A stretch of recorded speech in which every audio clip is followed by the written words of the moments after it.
Yectunalmuchi, Najanutuay Tamaistiani Amilcar, Najaninemiga Nutechan Santiago Tetzacuango. Este día vamos a hablar de un tema muy importante, muy interesante, un poco polémico y que siento yo que es bien necesario tratarlo. Nuestros pueblos no conciben la idea de ser politeístas. La palabra politeístas significa poli muchos, teos, Dios. Pero este es un concepto que viene de palabras europeas, no de nosotros. Por lo tanto, aquí en la historia contada por el pueblo, vamos a hablarla desde el punto de vista como nuestros abuelitos lo concebían, como nuestros abuelitos lo entendían, como ellos nos lo han transmitido hasta ahora en día. Bueno, lo primero que hay que decir es que este tema fue usado convenientemente, maquiavélicamente, de manera que beneficiara a cierto grupo. Situémonos en el espacio y tiempo de aquel entonces.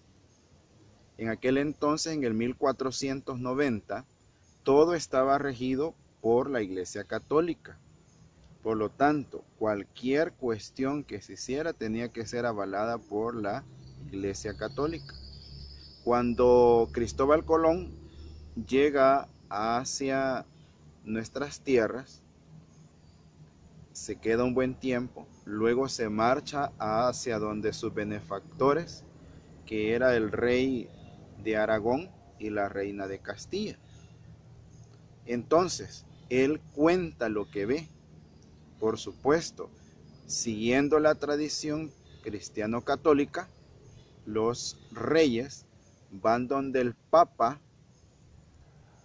Alejandro VI de la dinastía Borgia, a solicitarle el permiso para ellos continuar aquí su campaña. Entonces, el Papa, como sabe que España, bueno, ni era ni España, era Castilla y Aragón, eran dos reinos que estaban uniendo. Esos dos, al tener nuevas tierras, iban a dar más contribuciones económicas. Entonces el Papa dice, bueno, cuéntenme cómo está la situación. Y ahí es donde empezaron a hablar en mal de nuestros pueblos. Les dijeron que eran incultos, incivilizados, que eran salvajes y que adoraban muchos dioses. A partir de entonces, el Papa, siguiendo estas noticias, inmediatamente decide crear 4 cartas que se llaman bulas papales, donde él autoriza que España continúe su campaña. Estas 4 cartas se llamaba Breve Inter Caetera, la número 1, la Breve Caetera, la Eximiae Devotionis y la Dubum Sequens. En estas 4 cartas, primero se explica que tienen permiso para dominar, óigase la palabra, dominar tierras y por supuesto crear un monopolio comercial. Tierras nuevas, Castilla y Aragón. También se crea en estas cartas un meridiano al oeste, un nuevo meridiano. Acuérdense que en aquel entonces todavía se creía que la Tierra era cuadrada. Entonces, al Colón descubrir un nuevo continente, entonces era necesario hacer otro meridiano. Entonces la Iglesia Católica lo crea, el Papa lo crea, imagínense. Posteriormente, en la tercera carta se dice que todas las tierras halladas y por hallar le corresponden a los señores cristianos. Y finalmente, en la última, se da la autorización para continuar avanzando más Pero en una de esas cartas se aclara que todos los salvajes que se encuentren allí tenían que ser evangelizados. Había que salvarles su alma, que ya no adoraran al diablo, porque hasta eso dijeron que adorábamos al diablo, que hacían cultos, que nos comíamos a la gente, que sacrificábamos cientos y cientos de mujeres vírgenes, incluso hasta la fecha todavía. Y en esta cuestión del permiso papal, pues se ve de manifiesto cuando los barcos que vienen acá traen la cruz, y por cierto que es la cruz medieval, la cruz templaria que utilizaban pues los caballeros templarios de aquel entonces. Bueno, y desde ese entonces se ha tenido la idea de que nosotros éramos politeístas, por el hecho de que el español no entendió, óigase bien, no entendió nuestro lenguaje, ni mucho menos lo pudo pronunciar, y mucho menos se interesó, porque recordémonos que las personas que vinieron en ese entonces no eran personas de las élites de aquellos reinos, eran personas trabajadoras. Al ver que aquí había recursos, pues quisieron hacer también su agosto, como decimos en El Salvador, y se llenaron los bolsillos, porque aquí había bastante riqueza, piedras preciosas, metales preciosos como el oro, la plata, el bronce, había hierro. Y en las estructuras principales de los pueblos habían bastantes figuras recubiertas con estos materiales, con jade, con wisted, o sea, con obsidiana, de tal manera que todo esto se lo llevaron. Y aquí en El Salvador también hicieron lo mismo. Por eso es que casi no tenemos bastante riqueza. Entonces, desde esa época hasta hoy, todavía se maneja erróneamente que nosotros tenemos miles de dioses, y no es eso, no es así. Otro factor que ha permitido que se nos considere politeístas es que la mayor parte de historia ha sido escrita por el vencedor. Los españoles escribieron esa historia y convenientemente quemaron los códices nuestros, los libros, los amatzin, la historia de nosotros, los secretos de medicina, de astronomía, de matemáticas, de arte, de música. ¿Y saben por qué lo quemaron? Porque el conocimiento de nosotros era superior al de ellos. Si nadie lo ha dicho, pues yo lo estoy diciendo ahorita. No le convenía absolutamente a nadie decir que el adelanto científico de estas tierras era superior al de allá. No le convenía absolutamente a nadie, ni mucho menos le convenía a alguien decir que nuestra espiritualidad estaba un poco más elevada, porque aún los abuelitos ahora cuando vamos a ceremoniar dicen: yo no voy a buscar a Dios en las ceremonias, yo voy a hablar con Dios en las ceremonias. Los abuelos no dicen los dioses. Y si tanto que anda por ahí diciendo que el Dios tal, que el Dios tal, que el Dios tal, es por el mismo desconocimiento. Solamente lo hacen por querer llenar o manifestar más su ego elevado que tienen. Por lo tanto, la historia que se ha contado y que está en los libros que ahorita nosotros promovemos en las escuelas, contienen historias contadas por extranjeros. Y es bien lamentable que personas de otros países hayan hecho grandes investigaciones y hayan encontrado cosas que nosotros como miembros de este pueblo. Es bien lamentable, pero ya vamos a ver por qué. Es bien lamentable también que antropólogos de otros lados, arqueólogos de otros lados, se interesen por nosotros y no nosotros mismos. Esta es una cuestión de educación en identidad, en interculturalidad, que nos hace falta más avanzar en ella. Un factor que no debemos de obviar es que el Estado no ha profundizado ni promueve políticas que indaguen más profundamente y que escudriñen qué en realidad es la tradición verdadera de nuestros pueblos. Hay muchas tesis muy buenas en las universidades, pero hasta ahí llegan, hasta tesis nada más. Porque como el estudiante no tiene un nombre así bien extraño, no se puede darle seguimiento.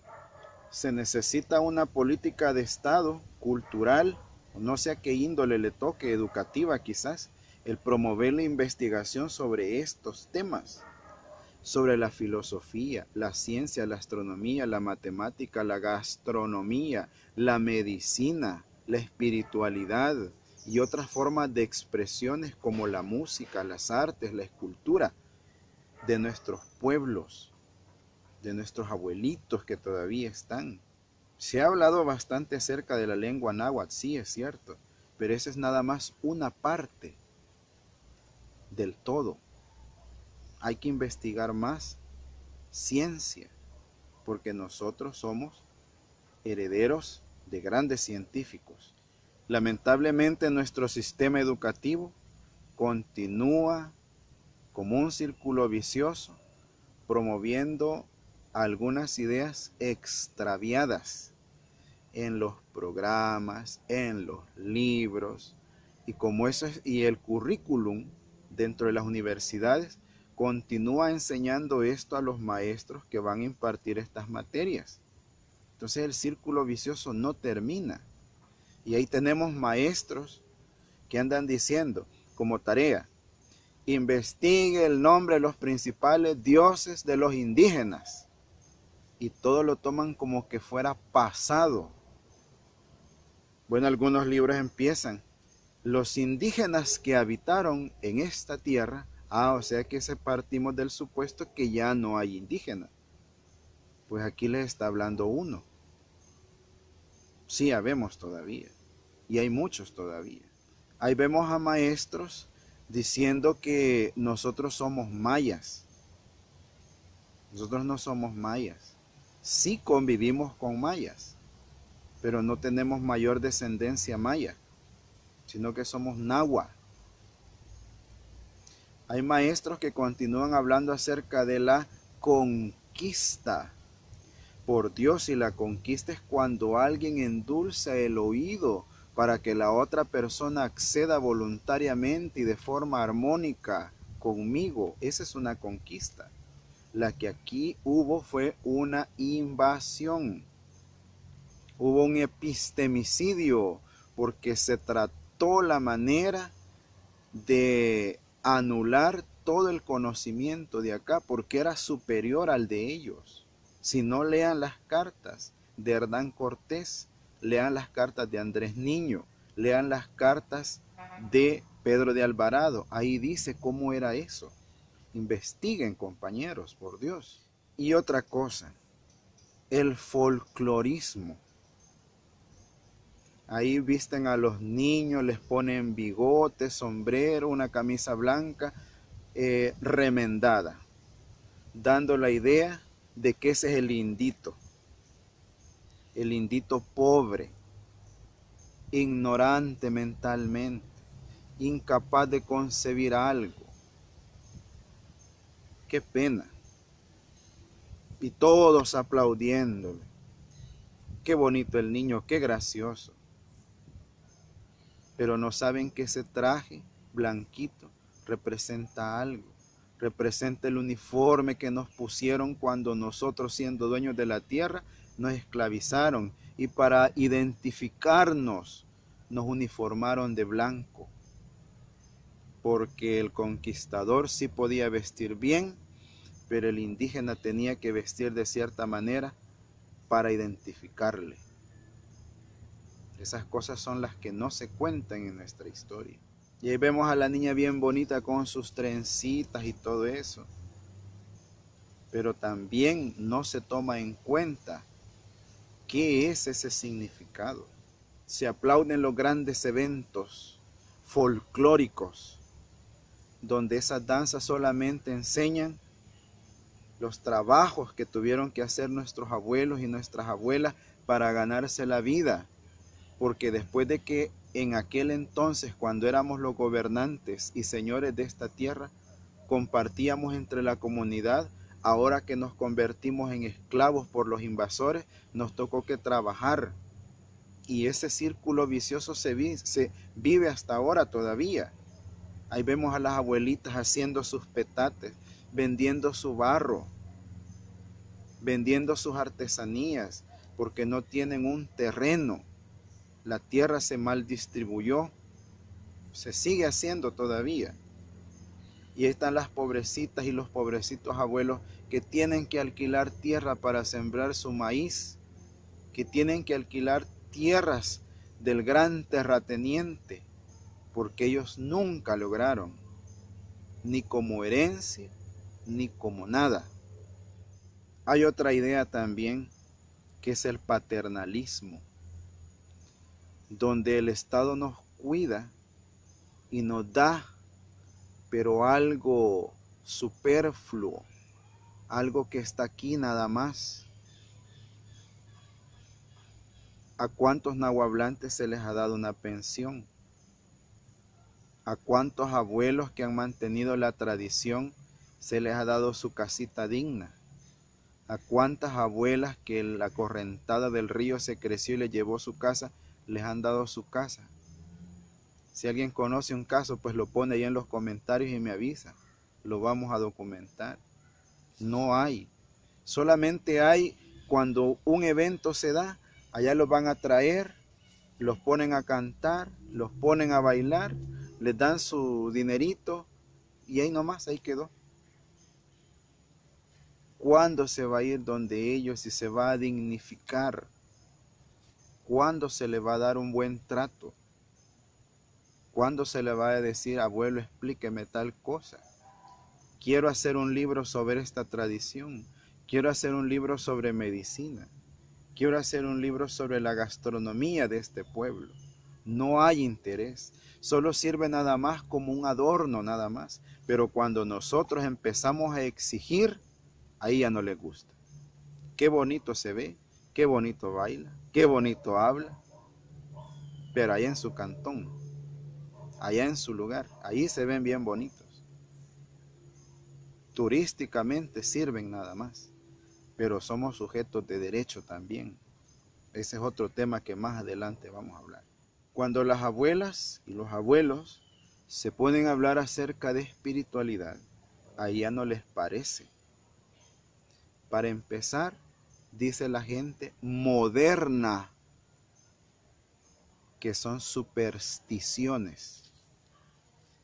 No es superstición. Todavía se cura con hierbas. Todavía podemos sentir a los espíritus que habitan dentro de nosotros y nos dicen, haga esto, tiene que hacer esto. Todavía hay abuelos que pueden visionar. Todavía hay abuelitas que han mantenido el lenguaje domésticamente y ahora lo están compartiendo con nosotros. Desprestigian este conocimiento cuando el abuelo lo está contando, porque como no es de ninguna base científica, como no lo dijo algún extranjero de otro país, con un apellido que nadie puede pronunciar, y vemos nosotros que ciertos académicos todavía se llenan de aquel ego, diciendo, según la postura de... ¿Y cuándo se van a dedicar a hablar de lo que en realidad les han enseñado sus abuelos? A otros los tratan de charlatanes. Así de denigrado están nuestros abuelos. Y de allí es donde resurge la idea de que nosotros tenemos muchos dioses, por ese desconocimiento, porque no se ha dignificado el conocimiento de nosotros, mucho menos a la persona. Y otra cosa que podemos decir también es que el Estado no promueve la identidad de nosotros, como que no le compete mucho. Ellos creen que no les compete mucho. el formar la identidad de nosotros. Los jóvenes se quieren parecer a extranjeros, a futbolistas, a cantantes, porque el Estado ha permitido que ciertos tipos de música, ciertos patrones de conducta se consideren normales. Entonces los hipotes quieren hacer lo mismo. Y eso ha venido en decadencia con el sistema de valores, lamentablemente. Por eso es que tenemos una sociedad así. Lamentablemente, el Estado no se está comprometiendo con fortalecer la identidad. En educación los objetivos básicos de educación eso dicen.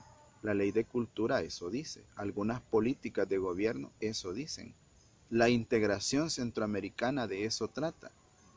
Y aparte de eso nosotros estamos sujetos a los derechos de los pueblos indígenas, donde se nos da participación y consulta, pero no se está tratando la manera de difundir este tipo de derechos, mucho menos tratar de llevarlos a ejecución. La identidad de nosotros se está viendo amenazada por la transculturización, y es bien duro lo que voy a decir, pero la mayoría de instituciones culturales en los pueblos, ya saben a quién me refiero, no promueven la investigación de la cultura del municipio, sino que le apuestan a bailes de otro país, artesanías modernas, a lenguajes que no son los nuestros, a costumbres de otros lados.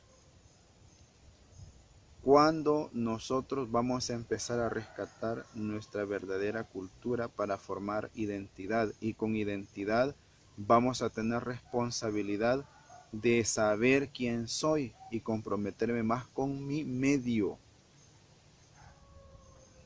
Y como en este tema se trata de demostrar de que nosotros no teníamos dioses, sino que teníamos la concepción de un solo Dios creador y formador, el Gran Espíritu, por el cual estamos vivos ahora. Lo que voy a hacer a continuación es tratar de explicar cómo es que nosotros concebimos la idea de Dios. Bueno, vamos a tratar la manera de explicar de una manera pedagógica, de una manera didáctica, cómo es la espiritualidad de nuestros pueblos indígenas. Me voy a centrar en la tradición nahua. Si usted quiere llamarle nahua pipil, pues no hay problema, llámele nahua pipil. Como dice el tata Sebastián Morales, si usted se siente feliz diciéndole así, sígalo haciendo así. De manera que nosotros no tratamos la manera de evangelizar o ganar adeptos o tratar de concebir que usted cambie su manera de pensar. Yo lo que quiero es compartir, nada más, compartir. Y ayudar en algo a promover la espiritualidad de la cual nos sentimos orgullosos de ser descendientes. Nosotros los indígenas concebimos a un solo Dios, uno solo, es el creador de todo. Es el mismo Yahvé, Jehová. Nos vamos a otras religiones, es el mismo Vishnu, es el mismo Tao del taoísmo y del shintoísmo. Los hermanos de Sudamérica le llaman Viracocha, los hermanos del sur le llaman Hueytatanca,